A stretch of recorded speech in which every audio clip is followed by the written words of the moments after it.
One night I remember like it happened yesterday. The clock had already passed midnight when the door opened. She walked in, heels dangling from her hand, her face glowing with an odd kind of happiness, like she'd just come back from a secret she wasn't ready to share. I tried to keep it light, so I joked, "Rough night, charming clients?" She laughed, too hard, too loud, and pressed a quick kiss on my cheek before rushing straight into the shower. I sat there in silence, listening to the water running behind the bathroom door. And in that silence, I told myself this was normal. This was part of her career. She was ambitious, driven, hardworking, but deep inside, a sharp little voice whispered something I didn't want to hear. Then why does she feel like a stranger to you? That strangeness didn't start that night.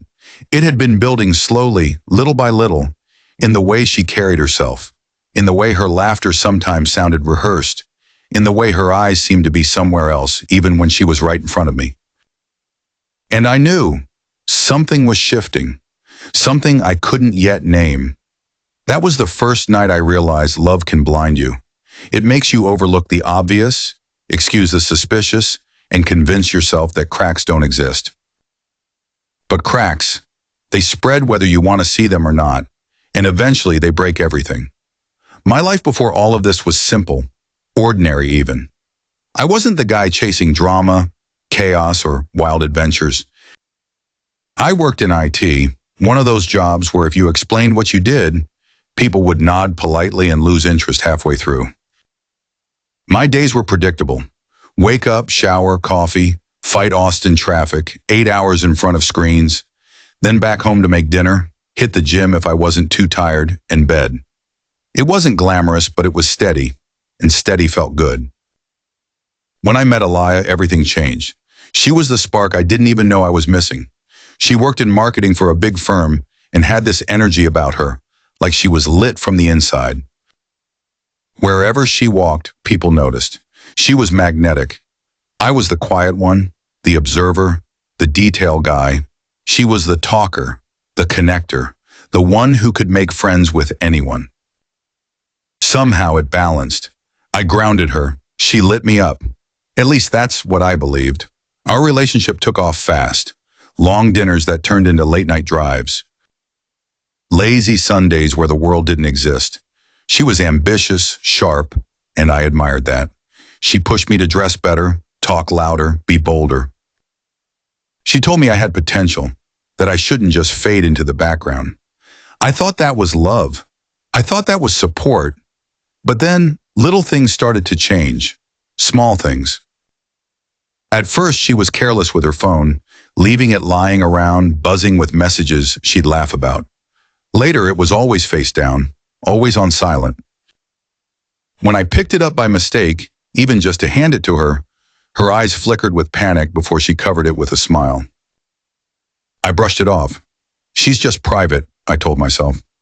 Everyone deserves space, right? I trusted her. Or maybe I just wanted to. Then came the late nights. She had dinners with clients, networking events, mixers. I told myself it was part of her job. But sometimes she came home with her hair and makeup fresh, perfume still sharp in the air, like she hadn't been working but performing. That midnight when she walked in with heels in her hand wasn't the only time. There were others. Nights where she was glowing a little too much, laughing a little too hard, avoiding my eyes just a little too quickly. And I kept swallowing my doubts because admitting them felt like betrayal of my own trust. Weekends started to slip away too. At first they were sacred. Brunches, movies, lazy mornings wrapped in blankets. Then the phone would buzz and she'd sigh, "Sorry, it's work. I need to meet someone." She'd dress up, head out, and vanish for hours. I'd wait, dinner on the stove, trying to convince myself this was just her being ambitious. She'd come home tired but with a faint smile, like her mind was still somewhere else. One time I tried to talk to her. "You've been distant lately," I said softly, not accusing, just worried. She sighed, rolled her eyes, and said, "You don't get it. This is my career. These connections matter. You should be proud of me, not suspicious." And like always, I apologized. I always apologized, because the last thing I wanted was to seem insecure. But my gut kept screaming, and guts don't lie. The invitations started coming. Fancy dinners, cocktail parties, networking events. I asked her once if she wanted me to join. She hesitated. It's just work. You'll be bored. Sometimes she invited me last minute, almost like she was hoping I'd say no. I told myself she was protecting me from awkwardness. But the truth? She didn't want me in that world. And then came her boss's party. The night she acted like I didn't exist. The night she laughed with everyone else but never once introduced me as her partner. The night she placed her hand on her boss's arm like I wasn't standing 2 feet away. That was the night everything I'd ignored came crashing down. But even before that, there were other clues. Little hints I refused to acknowledge. Like the lipstick in her bag. Wrong shade, wrong brand, something she never wore. A friend gave it to me, she said quickly. I nodded, like the receipt from a high-end restaurant, tucked into her coat, with 2 entrees and 2 glasses of wine. It was a client dinner, she explained. I let it slide. And then the cologne. Sharp, musky, not mine, clinging to her blouse when she hugged me. I laughed it off. What, are you cheating on me with some guy who shops at the mall? She froze for half a second, then laughed, shoved me playfully and said, You're ridiculous. I smiled back, ignoring the voice in my head. Because when you love someone, you don't look for evidence. You look for excuses, and I was drowning in excuses, but excuses only carry you so far. Sooner or later, the truth doesn't hide in the shadows anymore. It stands right in front of you. And what I discovered next changed everything. But excuses only carry you so far. Sooner or later, the truth doesn't hide in the shadows anymore. It stands right in front of you. And for me, the truth revealed itself on an ordinary Thursday night. Alaia had texted earlier saying she was stuck at work late, covering some urgent client meeting. I believed her, or at least I tried to. But around 9 p.m., I got a call. It was one of her coworkers, a guy named Jameson, someone I'd met briefly at a previous event. He asked if Alaia was around because he needed her signature on some paperwork. I laughed and said, She's at the office, right? He paused and said, No, man. She left hours ago. That one sentence hit me like a brick to the chest. She left hours ago. So where was she? My hand gripped the phone tighter, my throat dry. I mumbled something to end the call, then sat there in silence. My heart pounded. I didn't text her. I didn't call her. I just waited. Close to midnight, she walked through the door, hair perfect, lipstick fresh, smelling like a brand new perfume. She smiled, leaned in to kiss me and whispered, Exhausting day. I smiled back, pretended. Inside, my gut screamed louder than it ever had before. That night, lying in bed beside her, I made a choice. I wasn't going to accuse her. Not yet. Rage makes you sloppy. But patience gets you answers. So I began to watch, quietly, carefully. Alaia had this habit of tossing her purse on the counter when she got home. One night, while she was showering, I peeked inside. What I found made my stomach twist. A lipstick, different shade, different brand, one she'd never worn. Receipts from restaurants she'd never mentioned, bills for dinners that weren't quick takeout, 2 glasses, 2 entrees. I placed everything back exactly where I found it, my hands shaking. Then came the phone calls. She'd step outside onto the balcony, whispering into the phone. I could never hear much, just faint laughter, muffled words. But one night, I stood close enough to catch a single sentence. She said, I can't talk long, he's here. The he was me. My chest went cold. I nearly threw open the door, but I didn't. Instead, I stayed still. Because now I knew. This wasn't paranoia. It was real. I just needed proof strong enough that she couldn't twist it back on me. So I started keeping notes. Dates, times, excuses. It felt insane, like I was a detective in my own relationship, piecing together clues against the woman I loved. But every note was another nail in the coffin of the story she'd been feeding me. Her lies grew bolder. She said she was too exhausted for dinner, but I saw charges on our joint account from bars across town. She claimed she was working double shifts, but her paychecks didn't show the extra hours. Once she came home with her blouse slightly unbuttoned and a faint mark on her neck, badly hidden under makeup. She thought I wouldn't notice. I did. That was when I crossed a line I never thought I'd cross. I followed her. One night she said she was going to cover for a friend at the office. 10 minutes later, I grabbed my keys and drove. I parked across the street from her building. An hour passed. She never showed. My heart thundered as I pulled back into traffic and tailed her car through the city. She stopped at a dimly lit restaurant, the kind of place made for couples, not business. My stomach sank as I watched her step out. And then I saw him. Tall, dark hair, expensive suit. He walked toward her like he'd done it before. She smiled at him with that same smile that used to belong to me, and he kissed her cheek like it was nothing new. My hands clenched the steering wheel so tight my knuckles turned white. I stayed there, parked across the street, watching them through the restaurant window, watching her laugh, watching her lean in, touch his hand across the table, watching her glow in ways she hadn't with me in months. I sat in silence, alone with the ugly truth.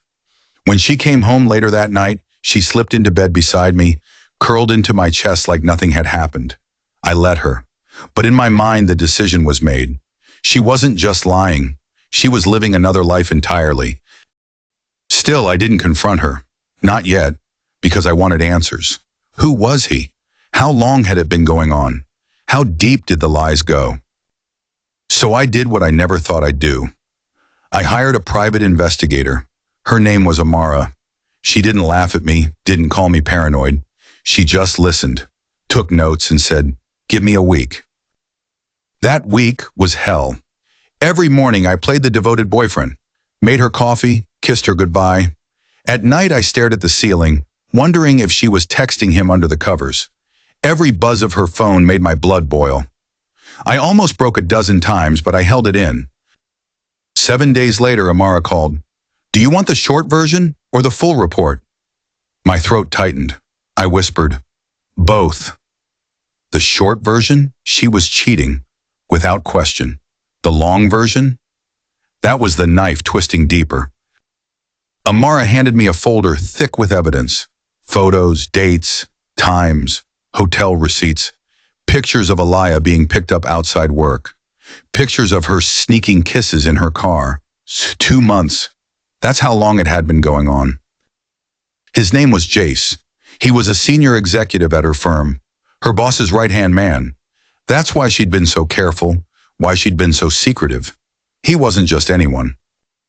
He was someone with power, someone who could give her access, status, opportunities, and she had been willing to throw me away for it. I sat in my car staring at the photos until my vision blurred. Alaia, smiling at Jace like he was her entire world. Alaia kissing him like I didn't exist. My chest caved in. My breathing went shallow. I thought I'd cry, but no tears came. I thought I'd scream, but no words formed. Instead, a heavy, icy calm settled over me. Because now I had proof. Proof she couldn't laugh off. Proof she couldn't blame on my insecurities. Proof she couldn't twist into a misunderstanding. And as I stared at that proof, one thought echoed in my mind. She erased me at that party, like I wasn't there. But soon, she'll know exactly what it feels like to be invisible. And that was the beginning of the end. The night I started planning what came next, the night I started planning what came next was the night I stopped being the fool. Up until then, I had played my role perfectly. The trusting boyfriend, the one who apologized too much, the one who ignored his gut. But now I had proof. Now I had clarity. And clarity is dangerous when you've been wronged. I didn't storm into the apartment waving the photos in her face. That's what she would have expected. She would have cried, screamed, maybe even gaslit me until I doubted the very evidence I held in my hands. No, I wasn't going to give her that chance. I was going to be silent, strategic, patient. So for weeks I kept the mask on. I kissed her goodnight. I made her coffee in the mornings. I asked about her day and pretended to believe her lies. And the whole time I was watching, waiting, taking note of every move she made, every excuse she offered, every late-night text she tried to hide. But inside? Inside, I was building the endgame. The first step was simple. Remove any illusions of a future together. Quietly. She didn't notice when I stopped bringing up vacations. She didn't notice when I canceled the reservation we'd made for a weekend getaway. She didn't even notice when I pulled back from talking about apartments we'd been planning to tour, because her head was already somewhere else, with him. Then came the second step. Preparation. I copied every piece of evidence Amara had given me onto multiple drives. I saved the photos, the receipts, the call logs. I hid them in places she'd never look. If she tried to spin it, deny it, I'd have everything. This wasn't just about breaking up. This was about exposure, about making sure her double life collapsed in front of everyone who mattered. And the opportunity practically delivered itself. Her firm was hosting an annual gala, biggest event of the year, the kind where her boss, senior executives, clients, and coworkers all gathered in one place. Alaia was ecstatic. She bought a new dress, spent hours picking shoes. She called it the night that could change my career. She had no idea how right she was. I knew that was where it had to happen. The reveal, the confrontation, the downfall. And so I played along, smiling at her excitement, nodding when she twirled around in front of the mirror, pretending to be the supportive boyfriend. All the while I was planning the quietest, deadliest revenge. The night of the gala, I dressed sharp. Black suit, polished shoes. I looked like the man she had been pretending I wasn't. And when we walked in together, I watched her face. She was glowing, already scanning the room, already slipping into that persona that erased me. She held my arm, but it felt performative, like I was just a prop she hadn't discarded yet. And sure enough, within minutes, I was gone from her world. She floated from conversation to conversation, laughing, leaning close to Jace, the same Jace from the photos. He looked smug, confident, as if he knew exactly what he was stealing from me. My fists tightened, but I stayed calm. Tonight wasn't about rage, it was about timing. People began asking me questions. So, how did you and Alaia meet? Are you proud of her? I smiled, kept my answer short. Because I knew soon they wouldn't be asking me polite questions. They'd be whispering about her, about him, about what I was about to show them all. When the speeches started, the timing was perfect. Her boss gave a glowing introduction about the firm's success, about the team's hard work, and then he invited Alaia and Jace up to the stage to be recognized for a major campaign. They walked up together side by side like the perfect power duo. The crowd clapped. I felt my chest tighten, but I stayed steady, because this was the moment. As the applause died down, I moved. I walked calmly toward the AV booth at the back. Earlier that day, I had slipped the technician a generous tip and asked for a surprise presentation during the recognition. He didn't ask questions. Money talks. And now, with one nod, the screen behind Alaia and Jace flickered to life. At first, it was just a photo. Alaia leaning across a table, laughing, holding Jace's hand. People murmured, thinking it was part of the work presentation. Then came another, and another. Alaia kissing him in her car. Jace's arm around her outside a hotel. Receipts, timestamp logs, text screenshots. The room went silent. Then the whispers began. Sharp, cutting whispers. On stage, Alaia froze. Her smile collapsed. Jace's smug confidence vanished, his face pale as ash. "What is this?" Alaia stammered, her voice trembling through the mic.